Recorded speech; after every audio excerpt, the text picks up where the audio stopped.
back. We got the boys back together, all three of us in the same spot for the first time in 2 weeks, and we're ready for another podcast. And we have so many fans now. It's insane. I walk down the street. People are recognizing me. It's crazy. So my bank account looks like mine in GTA 5. It's insane. All right. So let's start off with the good news is we've just beat Tampa, Golden Knights, and Boston 3 straight games. What do we think? Losers. We're the best team of all time. 77-4-1. It's happening. Book it. So what changed? What changed over the last 2 weeks, in your guys' opinion, that has led us to actually being a good team? Schmitty, you watch more games. You say it. Well, I missed I watched the Boston one, but I feel like the new defensive lines are just killing it. When we took Hall out, threw Liljegren in. Are they killing it? Are they killing it, or are best defensemen playing with the right pairs? You know what I mean? Yes. Are they killing it, or is Hall just not playing and Muzzin's not strapped? And the guys that should have gotten time that we all talked about, by the way, Sandy and Liljegren, all we did, we love backtracking on this podcast, and I'll deny anything I say less than 48 hours beforehand. But we've been stroking those guys off the whole time. Mm-hmm. Yeah. So. And all I gotta say is Muzzin is buzzin'. Am I right? No way. We just got the title of the video. Perfect. Yeah, yay. I planned that one all morning.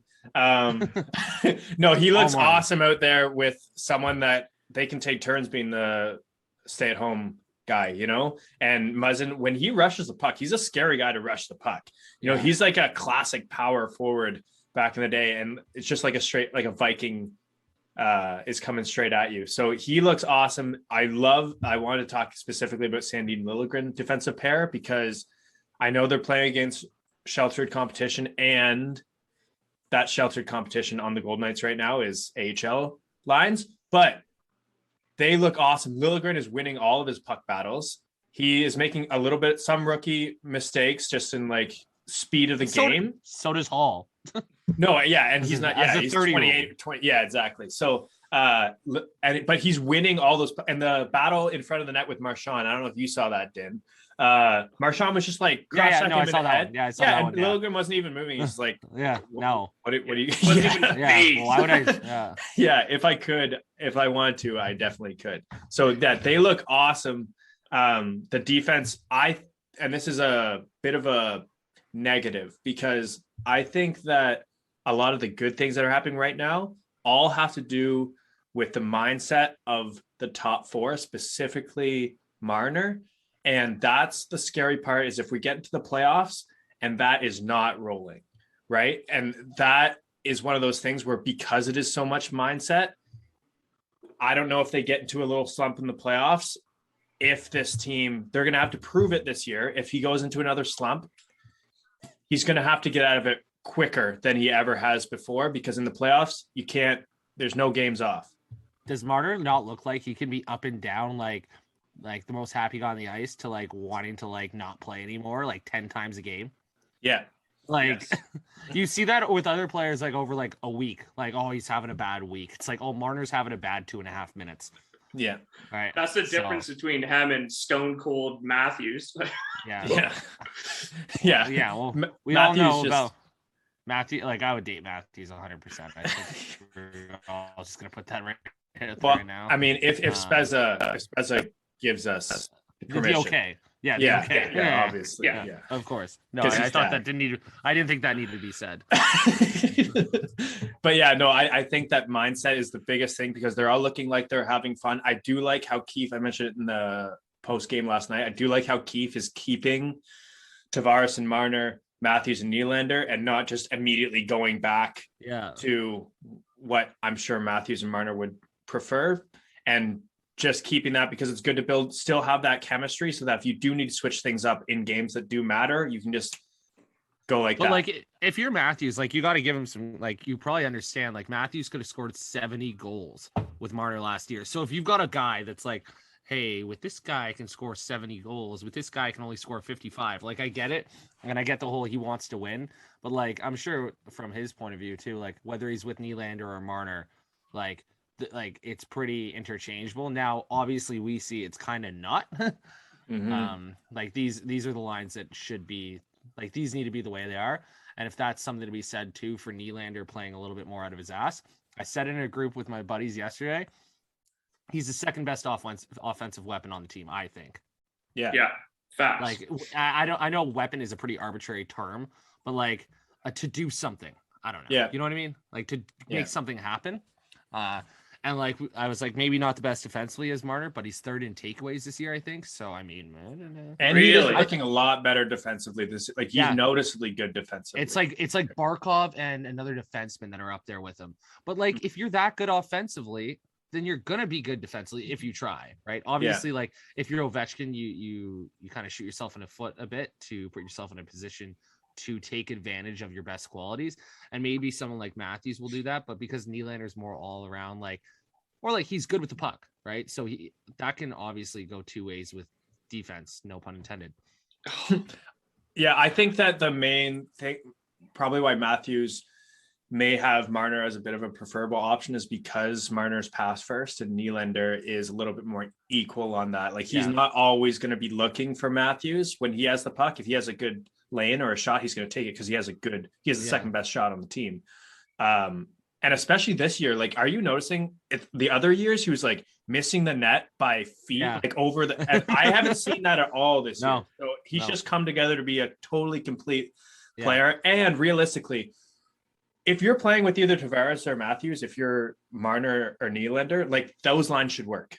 I don't care who you're with, remember I brought up on the podcast that you need to relegate and like demote Marner without demoting him. And I think this is the perfect way, because it is kind of a demotion, because like you're playing with either the top 3, top 5 player in the world or top 30, right? So it's a demotion without being a demotion. Everyone knows that was a demotion. Yeah. Right. Oh yeah. Right. Everyone does, but it's like, oh no, I have to play with the guy that only scores 35 goals. Oh no. Right. Yeah.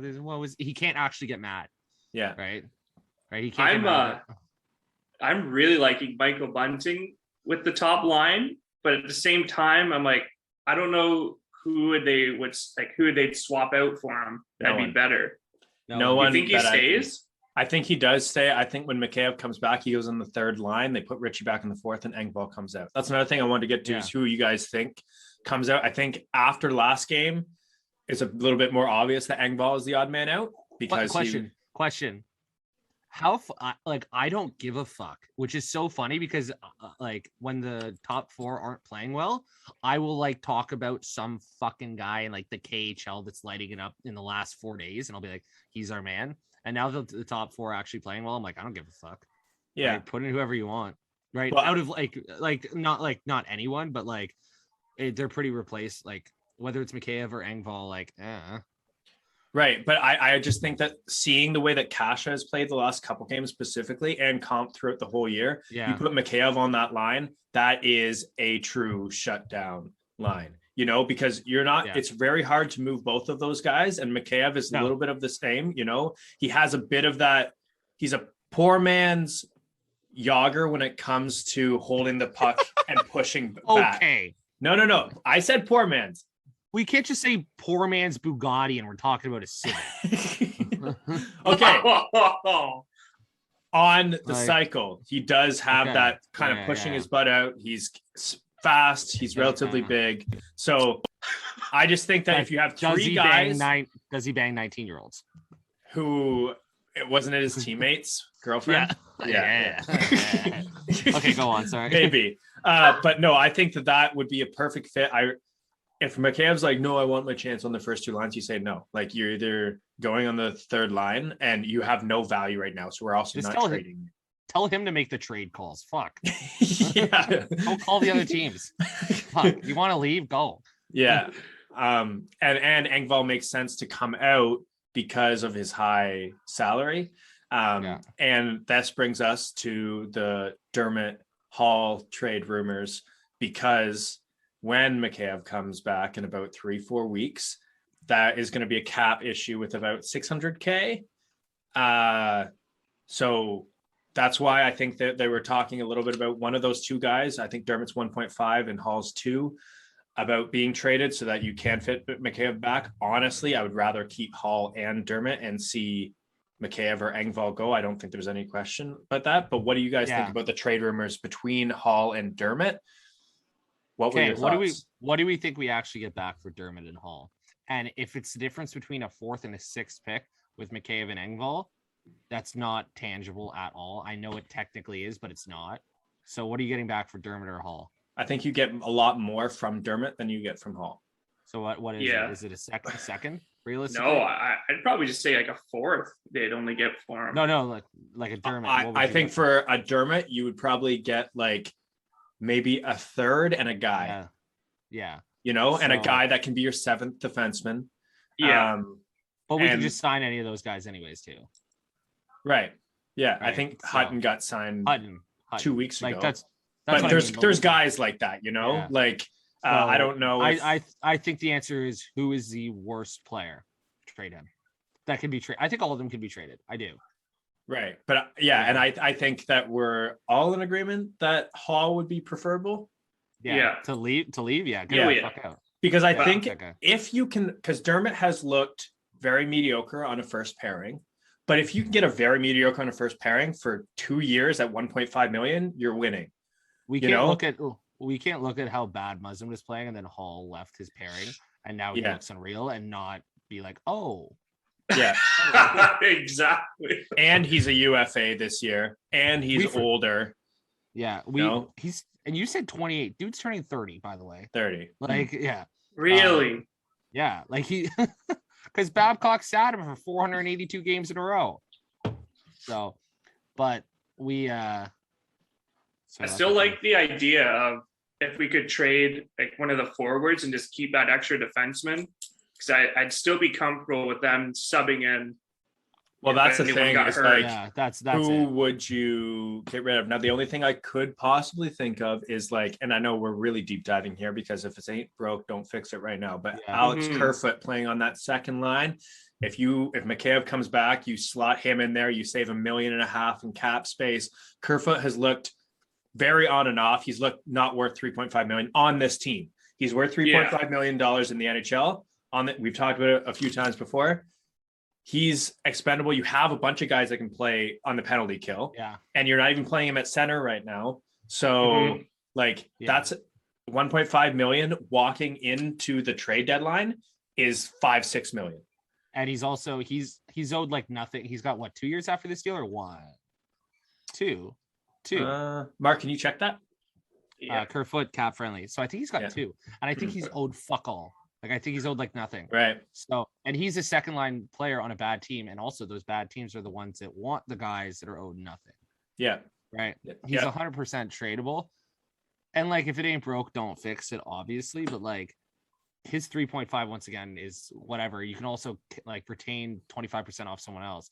That could easily legit be like a $5-6 million winger from another team. Yeah. If people are listening to this and they don't really know how that works, walking into the trade deadline, you basically are paying on the salary cap what the rest of the year is owed. So your like cap 35%. Hit, your cap hit is reduced significantly, which is why Nick Foligno worked and why Taylor Hall worked last year and why we could, if we freed up a little bit of cap space, get up to a $5-6 million player without paying the extra draft capital to have the team retain so much on their salary. And it's also why Brendan Pridham will accrue $5,000 here and $5,000 there. Because if he does that, every couple of days, by the end of the salary cap, it's actually worth like essentially 65% or 2/3 more, essentially. So that's why we do that.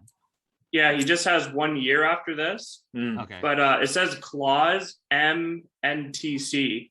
I don't know what that is. No movement clause. NTC is no trade. Oh, I thought it was M. That's next year. It has that. So so this year we talked about this. So we'd have to trade him this year. Yeah.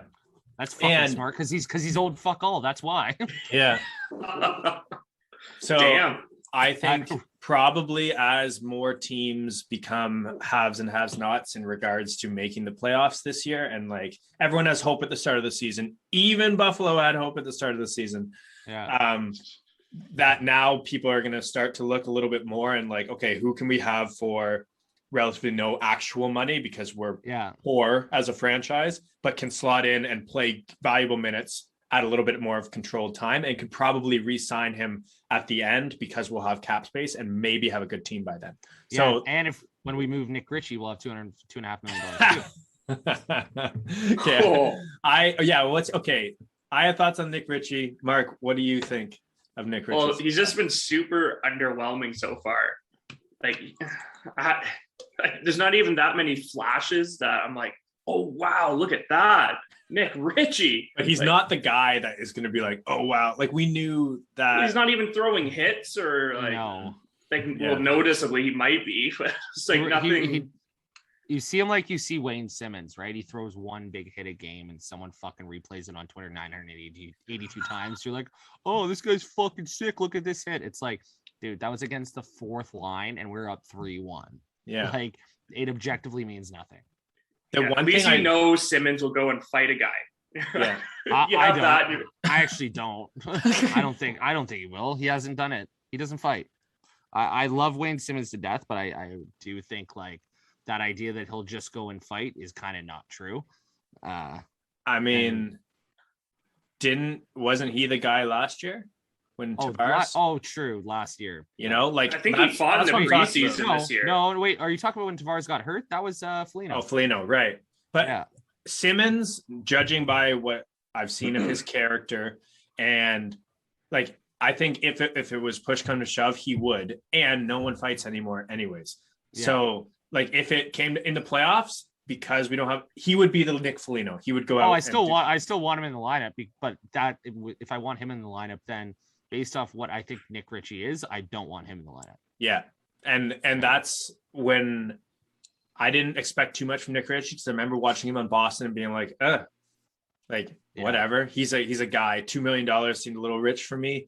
One thing, 2.5. Wow, even worse. The one thing I do like, and this might just be because I'm a Leafs fan and I'm so like, we don't have this and we haven't had this for a while, is when he goes to the front of the net in a scrum of the play, you can tell the guys in the other team are like, all right, man. sorry, sir, won't happen again, sir. Yeah, and I do like that, because like when we go to festivals.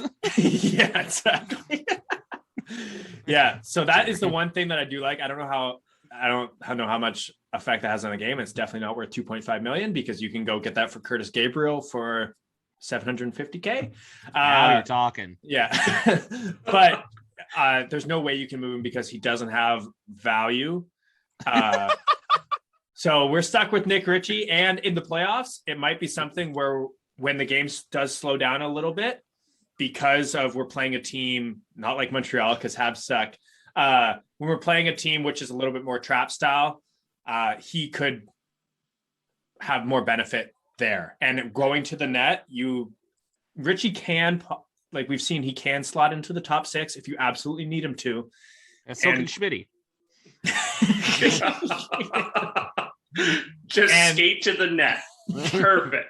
That's what he did in the preseason. That's why we were a little bit hyped about him, because he would just skate to the net and Marner would give him the puck. Remember there was rumors he was going to be stuck on the first line? Yeah. Imagine being stuck with Mitch Marner and Austin Matthews. Fuck, eh? Tough world. No, but the nice part is that like this doesn't matter anymore, because the top 4 is elite. They're all going to score 120 points, so it doesn't matter, which is sick. Yeah. I just hope he has that moment like Kasha had, where it just clicked and all of a sudden he's just playing exactly his style. Well, I don't want to fat shame, but he looks at a shame.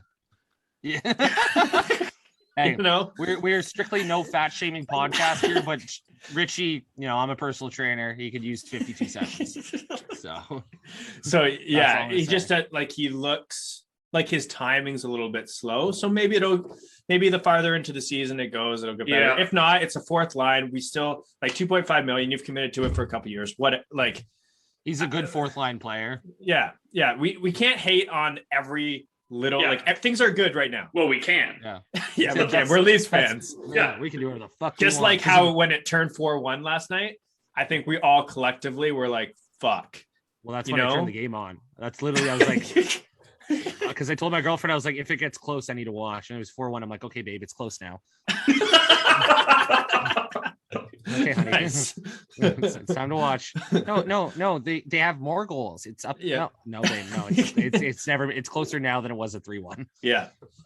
But so. I did like, and I know you haven't seen the last couple of games. But I watched most of the Lightning game. Okay, and the Vegas, did you get that one? I watched the first period. I've watched first 2 periods of Vegas game, last 2 periods in overtime. Perfect, because that's all I want to talk about is the first period. We're, for the first time since I can remember, consistently starting the better team. Yeah. I think we have played not like the last 5 games. We've done a lot of things that are very unlike us, right? That Lightning game, how set up was it for us to fucking come back with a minute left and lose? Yeah. Right. Momentum shifting. Look at us go, lose in the first 30 seconds of the period. Yeah. Us being the ones that take that penalty. Mm-hmm. Right. Oh. Yeah. So there's been some things that I've seen that it's very anti-us, which is nice to see. Yeah. What isn't anti-us is our one of our goalies getting hurt. So let's move on to, what a great segue. Holy moly. You're incredible. Isaac, everyone listening, give Isaac some claps here. So Peter Mrazek, have you guys looked into what the extent of is it just a tweak? It's at a month. It's a groin injury. He was out. No, he's done. Like, I think I wouldn't write him off. He's going to come back, but like, I would write him off as being anything other than playing as a backup. Right. Mm-hmm. Yeah. Like, I would write that idea off. It's the same injury he had earlier in the year. Yeah. He just made it worse. It obviously didn't heal, right? Mark, So do you mind while we're talking, just looking up Joseph Wall's stats in the AHL and keep talking? Ben? What were you saying? Yeah.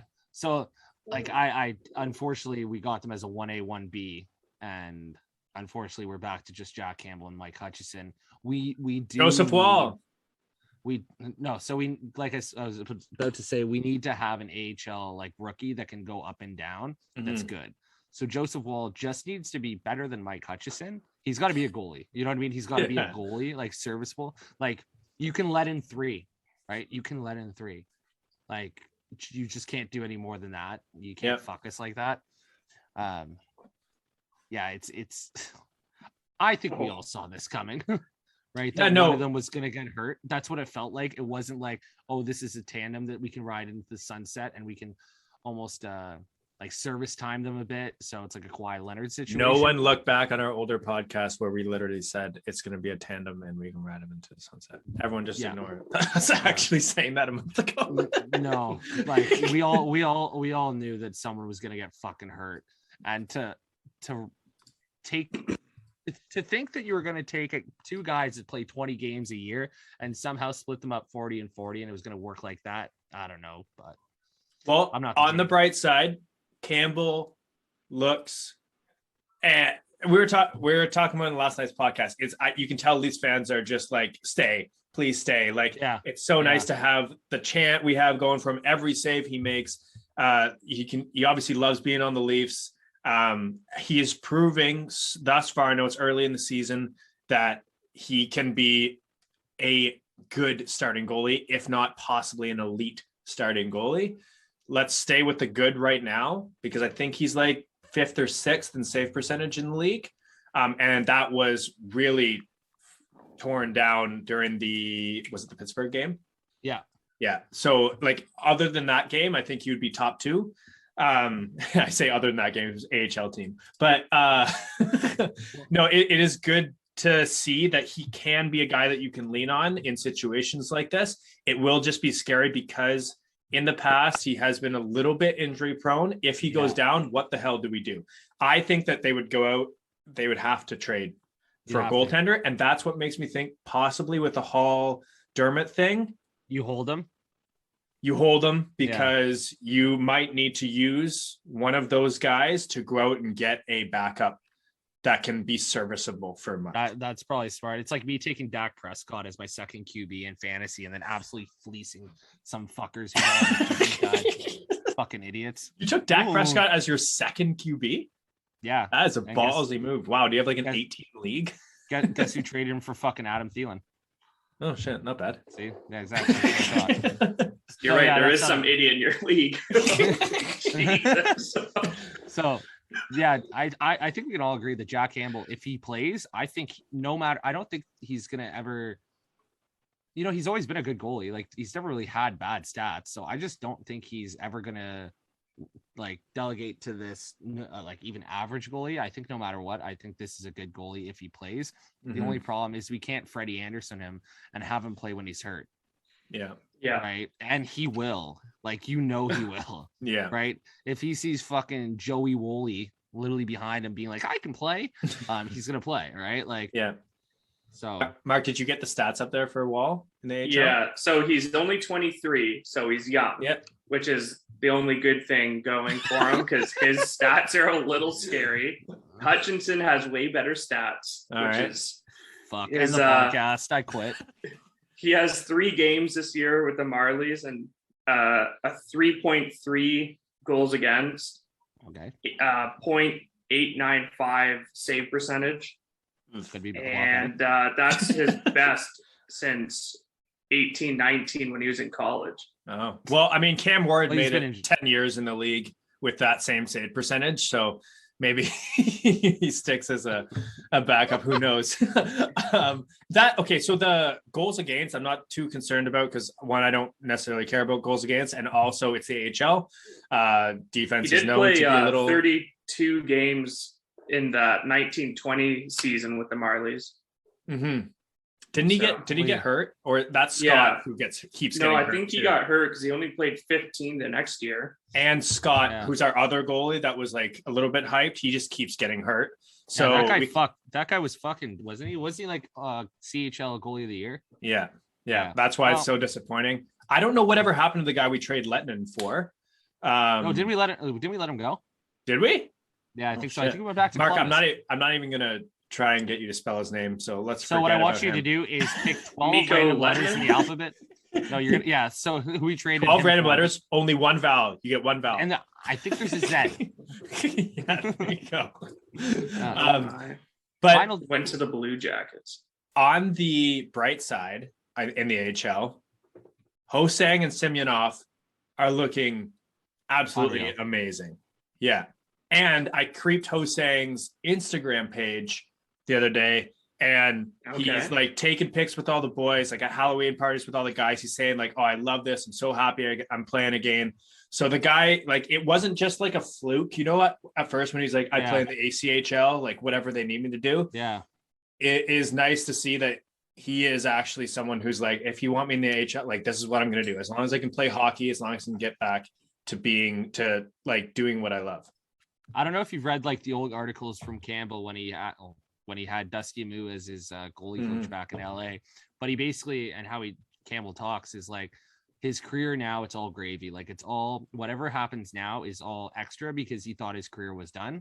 I wonder if Ho-Sang has that same kind of idea that it's like, dude, my career was done. I was playing fucking Germany, scoring like or like wherever he was playing, he wasn't even doing well. So like anything that happens now is just gravy. I don't know, obviously, but I imagine that when you go across to Europe, when you were first round pick, that you probably think your career is relatively done. Yeah. So to be able to come back and play in the Leafs organization, it's obviously shown before that, hey, like we'll take a reclamation project. We'll put a lot of effort into you. We'll put a lot of time and money into you.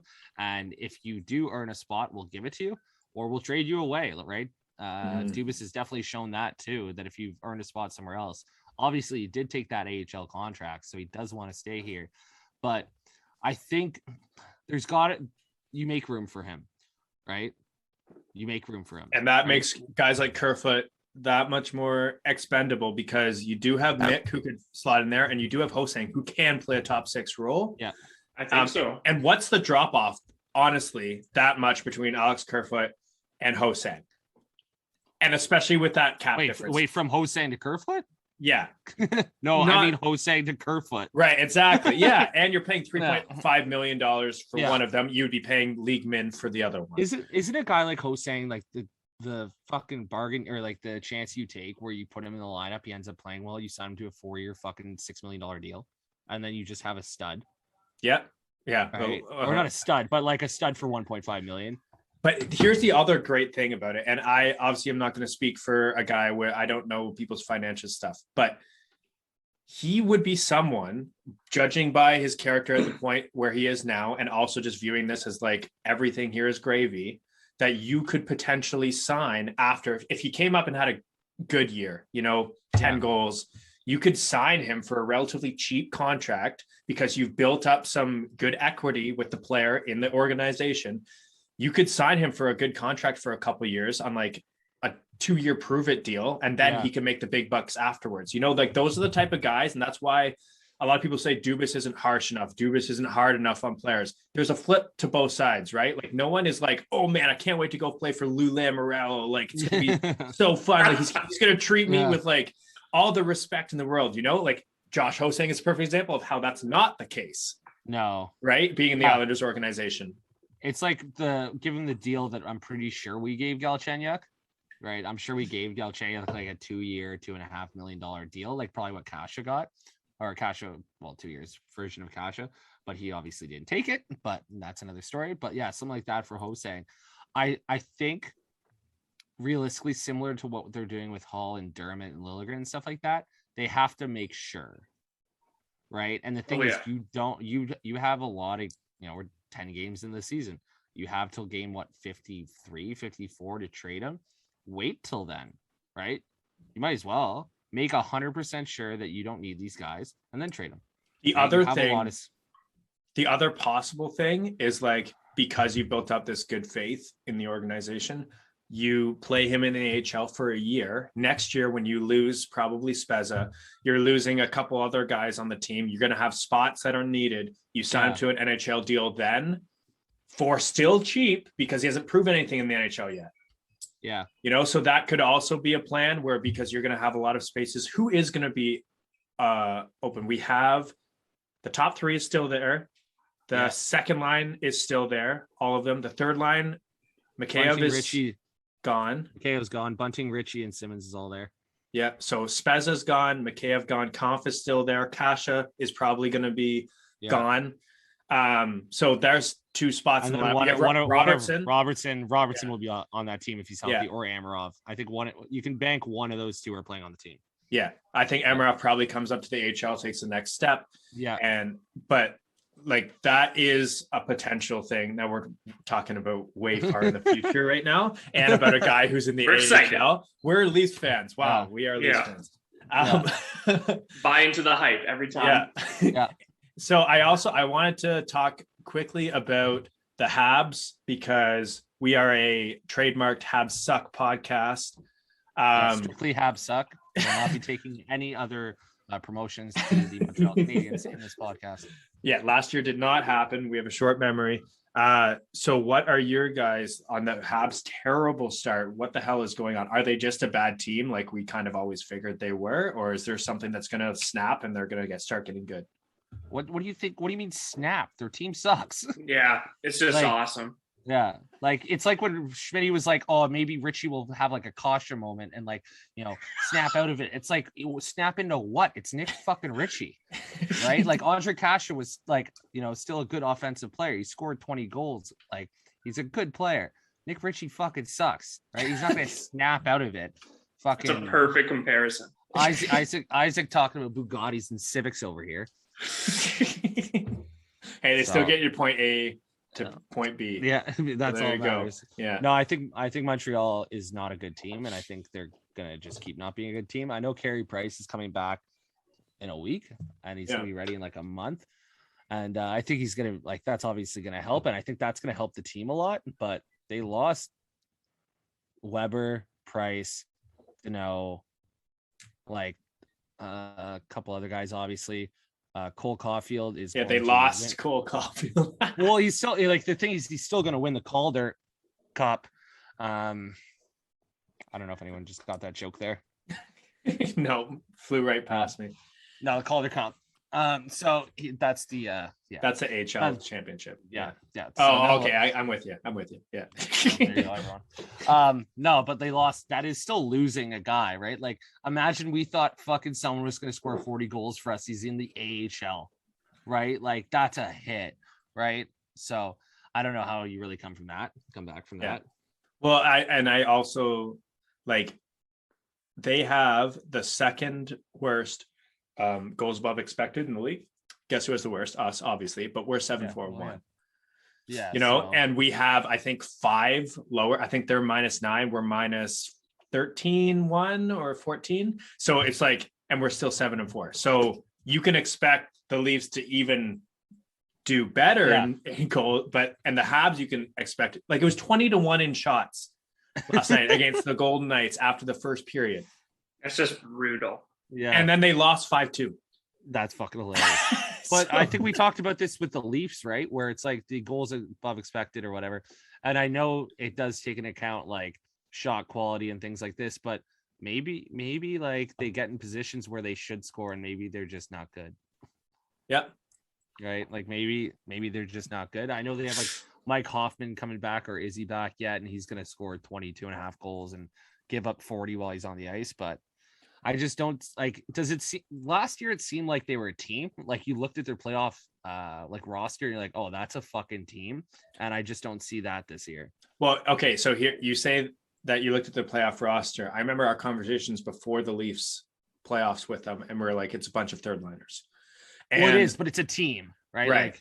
Right. It's a lot. It's 4 lines of guys who are middle 6 players. Yeah. The 5 dwell together, which their fourth line was better than most fourth lines in the league, but that's also because their first line was worse than most first lines in the league. Yeah. That's fair.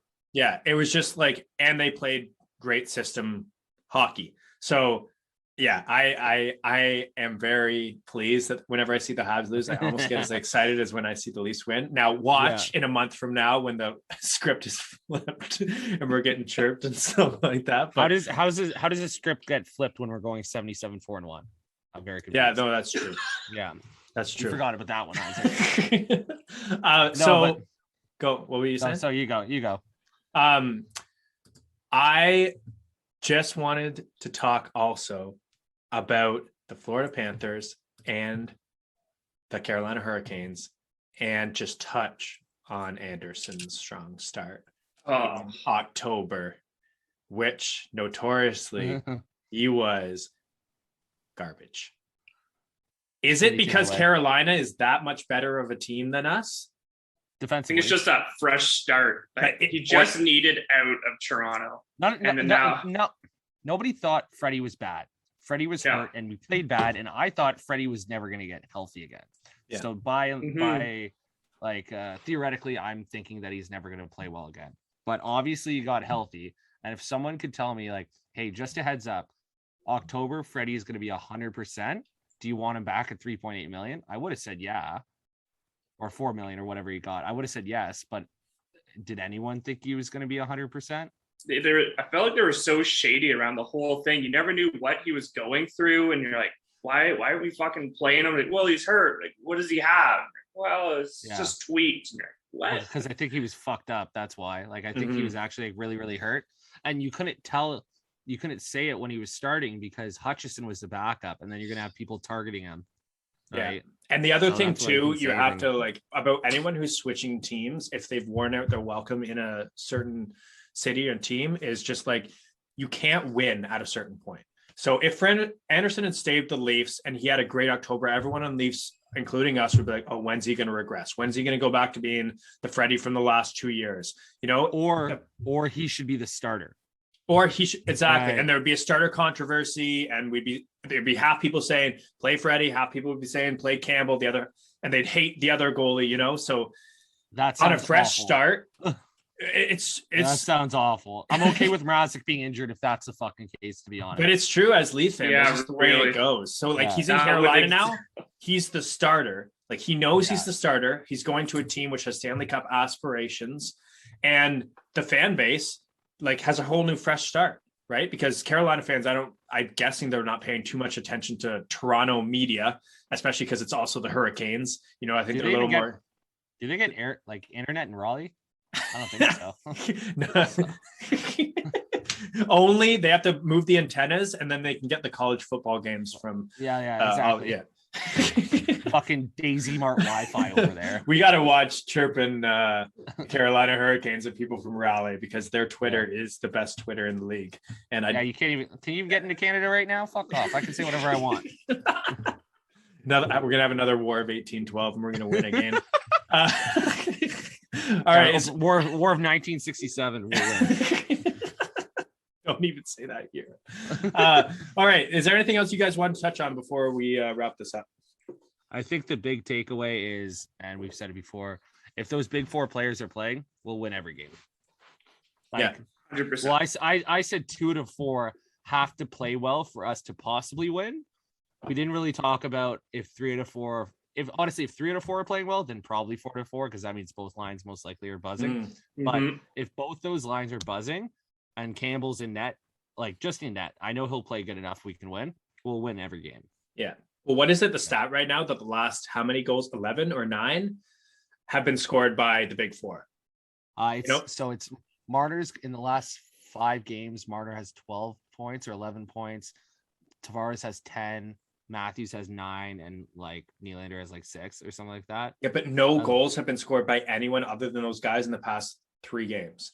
So, like I did the math for you guys. Like it's supposed to be like I'm pretty sure 70% of the goals, like theoretically, are supposed to come from them.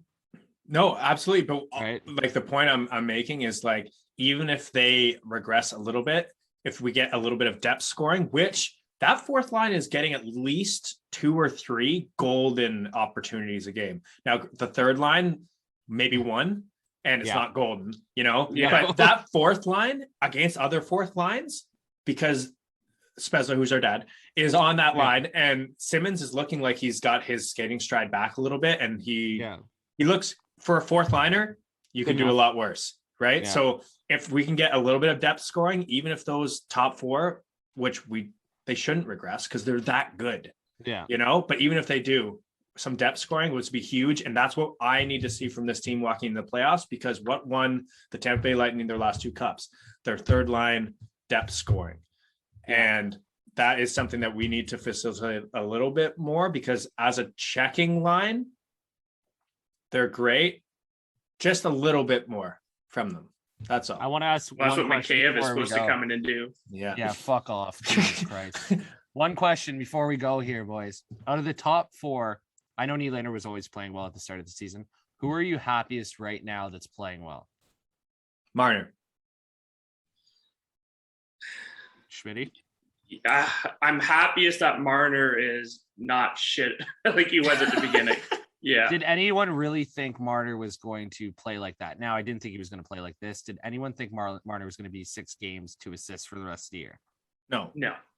One person that I'm happy about is playing well is Johnny. Mm-hmm.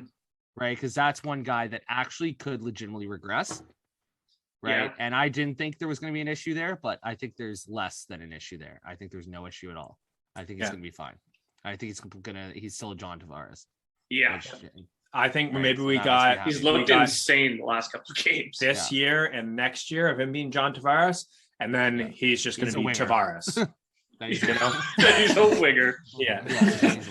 Yeah. So that is a good point. I think Mitch more so because John is always very even keeled, and I also just like for the energy that someone brings. If Mitch is having fun, it echoes throughout. The room a little bit more than John Tavares is always just going to be like John Tavares, So like if Mitch is having, like you see him out there and he's like, he celebrated harder than anyone else on like all of their goals when he like wasn't even the goal scorer. So that kind of energy rubs off on the rest of the team. And if he's feeling, that's why he needs to get his fucking mindset to the point where he doesn't listen to social media. He doesn't listen to Toronto media. We love you, Mitch. You're going to come on the podcast someday. Like the thing is, I don't think his like positive, like when he's really, really high helps him that much more. I just think when he's negative, I think it's just, he's not even a fucking player anymore. Yeah. Mm-hmm. And that's what happened in the playoffs. And that's what he needs to, in the first game of the playoffs, do something like he did in the Washington series, right? Remember, he scored the first goal of the playoffs and we weren't expected to do anything. And he was great that playoffs. Yeah. And then since it's been like invisible Mitch Marner because all he hears is he can't score in the playoffs. Mitch Marner isn't a playoff player. Get rid of him. Yeah, but like, and then, fuck, dude, you score like 100 points. They're all like, how can you not believe that they're like, how can you not believe in yourself? Like, or actually listen to them. It's like, imagine someone saying Matthews can't score in the playoffs. He's like, I just scored on pace for 65 fucking goals. You think I can't score in the goddamn playoffs? Yeah. Right. Well, that's why I am hoping that a lot of things can change from here to now. Let's hope there's no injuries. Barring no injuries, that Nylander and Matthews walk into the playoffs together, because where Mitch goes, Matthews often goes in the playoffs. Nylander's not going anywhere. That guy is going to be a stud in the playoffs, wherever you put him. And if you can have one line going, as you said, Dan, you just need two of those top guys to be going. Yeah. Then it's all gravy if Marner can also get his shit together. Yeah. It's all gravy. No. That's how you win a cup. That's how you win a cup. Yeah. Yeah. We do know that like this team is only a cup team if all four are going. Yeah. Right. Yeah. That's the only way. It could possibly be for your first round team if just two are going, but for the cup, definitely you have to. Yeah. And as it is right now, we would be playing the Tampa Bay Lightning, which would be a fucking awesome playoff series. That would be awesome. That'd be awesome. That'd be fun. Yeah. But by the looks of last night, I honestly, and I know I'm probably going to live to regret this, Boston Bruins in the playoffs, give me them.